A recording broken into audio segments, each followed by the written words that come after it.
कार्तिक पूर्णिमा की सभी को ढेर सारी शुभकामनाएं। कार्तिक पूर्णिमा आज 27 नवंबर 2023 दिन सोमवार को मनाई जा रही है। धार्मिक मान्यताओं के अनुसार हर साल कार्तिक शुक्ल पूर्णिमा तिथि पर कार्तिक पूर्णिमा व्रत तथा देव दीपावली पर्व मनाया जाता है। दीपावली के 15 दिनों के बाद कार्तिक पूर्णिमा के दिन यह खास पर्व आता है। अब हम बात करते हैं कार्तिक पूर्णिमा के पूजन की और शुभ मुहूर्त की तथा व्रत कथा की। इस बार कार्तिक शुक्ल पूर्णिमा तिथि का प्रारंभ है वो रविवार 26 नवंबर 2023 को दोपहर 3:53 से शुरू हो रहा था तथा पूर्णिमा तिथि की समाप्ति सोमवार 27 नवंबर 2023 को दोपहर 2:45 पर होगी। उदया तिथि के हिसाब से देव दीपावली और कार्तिक पूर्णिमा व्रत 27 नवंबर को रखा जाएगा। शुभ मुहूर्त की बात करें तो 27 नवंबर सोमवार सुबह 11:47 से दोपहर 12:30 तक का होगा। गोधूली मुहूर्त है वो 27 नवंबर सोमवार 5:21 से शाम 5:49 तक का है और सर्वार्थ सिद्धि योग है वो 27 नवंबर दोपहर 1:35 से अगले दिन सुबह 6:54 तक का रहेगा। अब हम बात करते हैं पूजा विधि की। 27 नवंबर को कार्तिक पूर्णिमा के दिन सुबह उठकर ब्रह्म मुहूर्त में स्नान आदि करें। अगर आसपास में कोई किसी के गंगा नदी हो या यमुना हो जिनके पास नदी झरने हो वो नदी झरनों या तालाबों में स्नान करें। अगर ना हो तो घर के पानी में गंगा जल डालकर उससे स्नान करें। घर के मंदिर में घी का दीपक या तिल के तेल का दीपक है वो प्रज्वलित करें और जितना हो सके उतना दीपदान करें। भगवान श्री विष्णु का पूजन करें। पूजन के समय है वो नमो स्वस्त्वन अंताय सहस्त्र मूर्ताय सहस्त्रापादाक्षी शिरोरु है बहावेव सहस्त्र नामने पुरुषाय शाश्वते सहस्त्र कोटि युग धारिणी नमः। इस मंत्र का आप अधिक से अधिक जाप करें। इस दिन घर में हवन कराएं और पूजा पाठ करें। घी अन्न या खाने की कोई भी वस्तु हो उसका दान करें। सायंकाल के समय किसी भी मंदिर में जाकर दीपदान अवश्य करें। इस दिन श्री हरि विष्णु सहस्त्र नाम विष्णु चालीसा का पाठ जरूर करें और इस मंत्र का ज़्यादा से ज़्यादा जाप करें।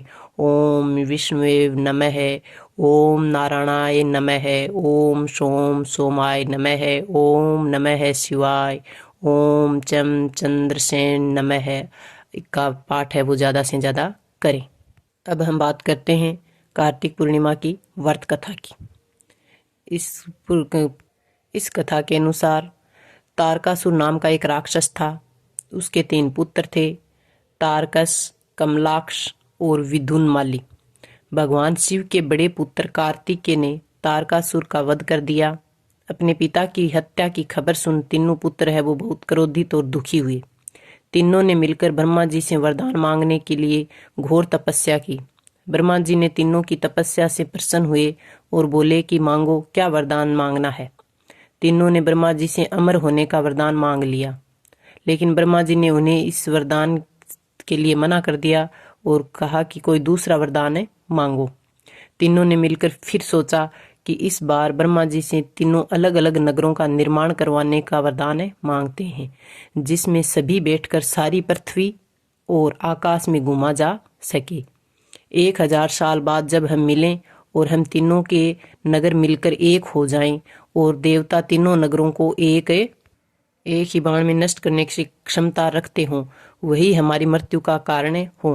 ब्रह्मा जी ने उन्हें यह वरदान दे दिया। तीनों वरदान पाकर बहुत खुश हुए। ब्रह्मा जी के कहने पर मय दानव के लिए ने तीनों नगरों का निर्माण किया। तारकासुर के लिए सोने का, कमलाक्ष के लिए चांदी का और विदुनमाली के लिए लोहे का नगर बनवाया गया। तीनों ने मिलकर तीनों लोकों पर अपना अधिकार जमा लिया। इंद्र देवता इन तीनों राक्षसों से भयभीत हुए और भगवान शिव शंकर की शरण में गए। इंद्र की बात सुन भगवान शिव ने इन दानवों का नाश करने के लिए एक दिव्य रथ का निर्माण किया। इस दिव्य रथ की हर एक चीज देवताओं से बनी हुई थी। चंद्रमा और सूर्य से उनके पहिए बने। इंद्र, वरुण, यम और कुबेर रथ के चलाने वाले घोड़े बने। हिमालय धनुष बने और शेषनाग है वो प्रत्यंचा बने। भगवान शिव खुद बाण बने और बाण की नोक है वो अग्निदेव बने। इस दिव्य रथ पर सवार हुए खुद भगवान शिव। भगवानों से बने इस रथ थे और तीनों भाइयों के बीच भयंकर युद्ध हुआ। जैसे ही ये तीनों रथ एक सीध में आए, भगवान शिव ने बाण छोड़ा, तीनों का नाश कर दिया। यह वध कार्तिक मास की पूर्णिमा को ही हुआ था, इसलिए इस दिन को त्रिपुरारी या पूर्णिमा के नाम से भी जाना जाने लगा। इसी वध के बाद भगवान शिव को त्रिपुरारी कहा जाने लगा। अतः कार्तिक पूर्णिमा के दिन इस कथा को पढ़ने का बहुत महत्व है और बहुत ही पुण्यदायी बताई गई है। अब इस व्रत पूर्णिमा की हम महत्व की बात करें तो वो बताया गया है कि देवता अपनी दिवाली कार्तिक पूर्णिमा की रात को ही मनाते हैं, इसलिए यह सबसे महत्वपूर्ण दिनों में से एक माना गया है। इस दिन नदी, घाट तथा तीर्थ क्षेत्रों में स्नान करना और अपनी क्षमता अनुसार दान करना अधिक महत्वपूर्ण और पुण्यदायी बताया गया है। माना जाता है कि इस दिन किसी भी पवित्र नदी में स्नान करने से मनुष्य के सभी पाप हैं वो नष्ट हो जाते हैं तथा किसी भी मंदिर, शिवालय या नदी तट पर दीप दान करना भी विशेष महत्वपूर्ण और पुण्यदायी बताया गया है। मान्यता अनुसार इस दिन दीप दान करने से समस्त देवताओं का आशीर्वाद प्राप्त होता है। पुराणों में वर्णित है कि भगवान शिव ने त्रिपुरारी का अवतार लेकर त्रिपुरासुर और उसके असुर भाइयों को मार दिया था। इसी वजह से इस पूर्णिमा का अन्य नाम त्रिपुरारी पूर्णिमा भी है। इसलिए देवताओं ने राक्षसों पर भगवान शिव की विजय के लिए इस दिन दीपावली मनाई थी। कार्तिक पूर्णिमा के दिन भगवान शिव की विजय के उपलक्ष्य में शिव भक्त गंगा घाटों पर तेल के दीपक जलाकर देव दिवाली मनाते हैं। इसलिए ये जानकारी आपको अच्छी लगी हो तो वीडियो को लाइक, शेयर, सब्सक्राइब जरूर करें। धन्यवाद।